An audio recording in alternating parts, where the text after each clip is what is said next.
Yo minasan, jumpa lagi bersama Anime Kakak.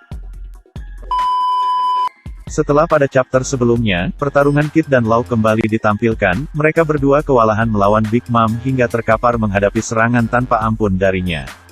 Namun pada akhir panel mereka kembali bangkit dan melancarkan serangan kombinasi yang membuat Big Mom terluka cukup parah.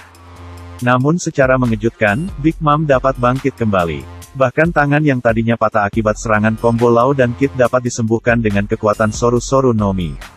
Ini menunjukkan kelas dari seorang Yonko, dia tak bergeming setelah mendapatkan beragam serangan yang cukup fatal, sama seperti halnya Shirohige yang mendapatkan banyak luka fatal pada perang besar di Marineford.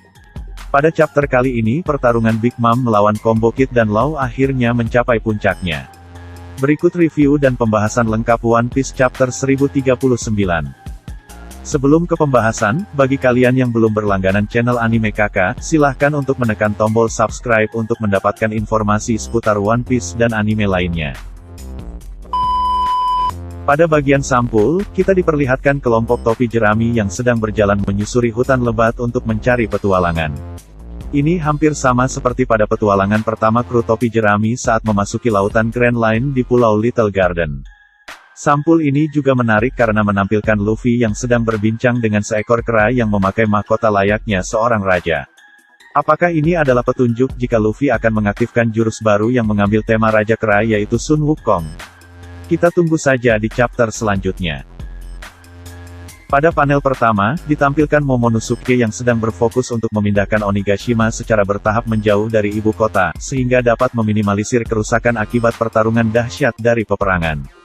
Namun saat itu tiba-tiba Momo mendengar suara misterius yang memanggilnya. Ini mirip sekali ketika Zunisa berteriak saat Jack menyerangnya dulu pada Arc Zou. Dan kebetulan sekali pada chapter sebelumnya Zunisa berada di depan perairan Wano. Hal ini memberi petunjuk jika suara misterius tersebut berasal dari Zunisa yang memberikan informasi bahwa dia sudah berada di Wano dan siap untuk diberikan tugas oleh tuannya. Panel selanjutnya kembali fokus ke pertarungan Big Mom versus Kid dan Law. 1. Pertarungan penentuan. Di chapter lalu, serangan Pang Cornadio dari Kid mampu menjatuhkan Big Mom. Namun Lin masih terkena efek dalam dari serangan Law dan tangannya yang patah akibat dari serangan Kid. Tapi Big Mom punya kemampuan generasi tulangnya memakai soul dirinya sendiri. Namun Big Mom tidak bisa meregenerasi staminanya dan ketahanan tubuhnya dengan soulnya. Jadi meski tulangnya bisa diperbaiki, namun Big Mom tidak bisa mengembalikan daya tahan tubuhnya setelah terkena serangan telak berkali-kali oleh Kid dan Law. Big Mom langsung memotong banteng Cornadio dengan maser saber. Pedang gabungan dari Prometheus, Hera dan Napoleon. Kid melompat dan memberikan teknik Awakening Assign dan ditempelkan kutub magnet S dan N di kastil utama di belakang Big Mom. Namun dengan fisiknya, Big Mom mampu menggerakkan kutub magnetnya sendiri untuk menghentikan sisa Cornadio yang mengarah padanya dengan menarik bagian kastil yang menempel padanya. Semua orang terkejut, bahkan Kid juga, padahal sudah ditempelkan kutub magnet, namun Big Mom dengan fisiknya mampu menggerakkan tubuhnya dan mengangkat bagian kastil itu. Big Mom menembak misteri pada Kid. Sebuah wanita besar api petir yang mirip seperti Mother Carmel atau mirip Big Mom saat usia 40 tahunan. Law menghantam Big Mom dengan menara besar memakai teknik tak dan jatuh. Dia langsung menusuk bagian dada Big Mom dengan Kikoku yang ia sudah anestesiakan. Namun Kikoku menembus panjang sampai bawah Onigashima, bahkan sampai menembus bawah tanah Wano. Big Mom mengetahui jika serangan itu sangat berbahaya untuknya, namun Law terus bertahan dan akhirnya menggunakan serangan pamungkas bernama Puncture Wile yang bahkan membuat lubang besar di bawah Big Mom, melewati tanah Onigashima sampai ke bawah tanah Wano. Big Mom terkena telak, organ dalamnya sampai berdarah-darah, dan Kid menyiapkan tembakan railgun untuk serangan terakhir pada Big Mom. Big Mom dengan senang hati menerima itu karena dia adalah Big Mom, seorang Yonko yang punya kulit sangat keras yang menjadi kekuatan alaminya. Kid menembakkan Damnet Pang, sebuah sinar laser elektromagnetik telak ke badan Big Mom. Lin diperlihatkan terdorong terus oleh sinar elektromagnetik itu dan wajahnya nampak seperti sudah dikalahkan. Law pun bilang kalau era Big Mom sudah berakhir. 2. Konklusi pertarungan. Kekalahan Big Mom tentunya menjadi sebuah berita yang akan menjadi luar biasa, ditambah dengan Kaido dikalahkan nanti oleh Luffy. Banyak yang bilang Big Mom akan jatuh ke dalam lubang yang dibuat oleh Law, kemudian Yamato menjatuhkan semua bom yang ada di sana dari lubang itu dan membuat Big Mom semakin terluka dengan ledakan besar nantinya. Sepertinya Big Mom akan dikonfirmasi kalah di chapter berikutnya. Jadi tinggal Kaido saja, dan aku rasa Oda akan membuat kekalahan Kaido sebagai antagonis utama di Wano ini akan lebih bagus nanti. Apa kalian berpikir jika Kid dan Law mendapatkan buff berlebihan karena mengalahkan Big Mom? Jika aku ingat baik-baik percakapan mereka soal kemampuan Awakening, Law dan Kid nampaknya bisa menggunakan Awakening cukup lama. Law bahkan mungkin bisa menggunakannya sebelum dia terlibat dengan Luffy. Jika begitu, kenapa Law tidak menggunakannya saat melawan Doflamingo? Mungkin Law menganggap Dovi sebagai lawan yang kurang pantas untuk dilawan dengan Awakening, meski motif Law melawan Dovi adalah untuk balas dendam. Meski tanpa Awakening, dengan teknik biasa yang dimiliki kekuatan buah OP-OP milik Law pun sudah mematikan untuk Dovi. Jika Law menggunakan Awakening saat itu, maka itu tindakan ceroboh karena akan memakan banyak sekali stamina dan juga Law belum terbiasa untuk menggunakannya. Kemudian dengan melawan Big Mom yang seorang Yonko, Law menunjukkan kartu asnya, yaitu kekuatan Awakening bersama Kid juga.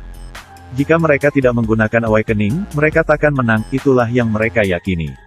Apalagi mereka sudah melawan Big Mom menggunakan teknik biasa, maka Big Mom akan sulit dikalahkan. 3. Pasca era Big Mom. Kekalahan Big Mom tentu saja akan menjadi pukulan sangat telak untuk kelompok bajak laut Big Mom dan semua warga Totoland. Namun bukan berarti bajak laut Big Mom akan bubar begitu saja dengan kapten mereka dikalahkan. Linlin dan Prospero yang notabene adalah kapten dan wakil kapten dari kelompok itu dikalahkan di Wano, maka orang yang menjadi kapten berikutnya adalah Charlotte Katakuri. Dengan Katakuri menjadi kapten bajak laut Big Mom berikutnya, maka kelompok ini akan bertahan dan warga Totoland akan tetap hidup dengan perlindungan mereka. Mungkin akan menjadi masalah besar jika Angkatan Laut dengan armada Buster Call serta Admiral dan SSG datang menginvasi mereka, atau bajak laut Kurohige yang tiba-tiba datang menyerbu Totoland setelah mendengar Big Mom dikalahkan. Namun aku berharap Katakuri akan membawa semua keluarganya ke arah lebih baik, dengan membantu Luffy di perang terakhir nanti. Big Mom mungkin bisa disebut sebagai Yonko paling lama kekuasaannya. Ia sudah memiliki kekuasaan dan wilayah lebih dari 25 tahun lalu. Dibandingkan dengan Kaido 20 tahun lalu dan Shirohige yang suka berkelana ke sana kemari di lautan. Saat Big Mom berkuasa dulu pun, bahkan Roger pun malas berurusan dengannya dan memilih mencuri poneglyph dari Linlin. Big Mom sebagai Yonko pertama yang dikalahkan di era baru bukan masalah besar, Kaido juga akan kalah. Tersisa Teach dan Shanks yang akan punya peran besar di arc terakhir nanti. Lalu apakah akan ada yang menggantikan Kaido dan Big Mom sebagai Yonko nanti? Aku rasa tidak ada, bahkan Kid dan Law perlu waktu bertahun-tahun lagi agar memiliki kekuasaan dan kekuatan tempur besar untuk bisa dibilang setara dengan mereka. Namun aku pikir cuma Kid yang bertipe bajak laut seperti Kaido dan Big Mom, sementara Law mungkin akan melanjutkan perjalanannya mencari sejarah tentang D yang membuatnya penasaran itu. Jadi aku pikir, setelah semua Yonko dikalahkan, maka tidak akan ada lagi namanya sistem Yonko. Karena lautan sudah menjadi bebas, tidak ada kekuatan besar absolut yang menghalangi lagi untuk berpetualang kemanapun. Luffy satu-satunya orang yang akan diakui sebagai Raja Bajak Laut. Lalu Kid dan Law akan menjadi rivalnya Luffy, atau diakui sebagai bajak laut besar nantinya. Terima kasih telah menonton video ini, sampai jumpa di video selanjutnya.